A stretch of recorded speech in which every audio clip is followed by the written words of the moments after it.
That gave the car a much more sporty performance, but also much more presence on the road. If we look down the front end too, we go to the headlights. New LED headlights, reminiscent of the 917. And for those who don't know, the Porsche 917, 1970 was the first ever car to win Le Mans outright for us. So it was way before I was born. If we go down a bit further, we look at the air intakes. Dynamically angled to get the air rushing in to cool the engine, which obviously we've said is mid-engine. But of course we need to give it that Cayman trait look, so we've kept the two little round fog lights up in the top corners there.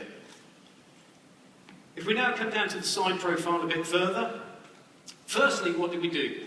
The designers wanted to make it a bit longer, so they made it 33mm longer. Okay.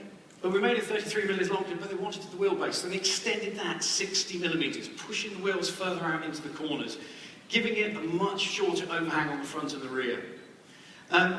With that, we managed to lower the car 10mm, giving it a much more sporty profile, giving it a lovely, smooth look. But of course, I'm sure everybody's already noticed the biggest feature on the side, the door recess, the sculpted doors that now force the air down to the large air intakes, which is of course giving the engine the air it needs to breathe and produce the power that we want. So overall, a much more sleeker look to the side profile of the car. It does look very sleek, but what about the rear end of the car? At the back end, which as we know, that's what most of our competitor drivers will be looking at as we overtake them. Down the back end of the car here, we've also made some distinctive changes. Some of them follow function and form, such as the rear spoiler here. It now extenuates right the way across the back of the car into the rear lights. But it offers a function as well. On the rear end, the spoiler now comes up at 120 kilometers an hour. When it's raised, it comes up higher and it angles steeper than the previous model, and it offers 40% more downforce on the rear wheels.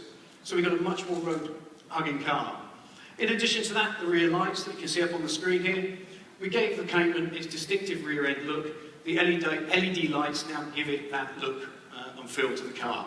So I think they've done quite a good job on the exterior. Well, it does look extremely distinguished and really, really distinct as well. If you don't mind,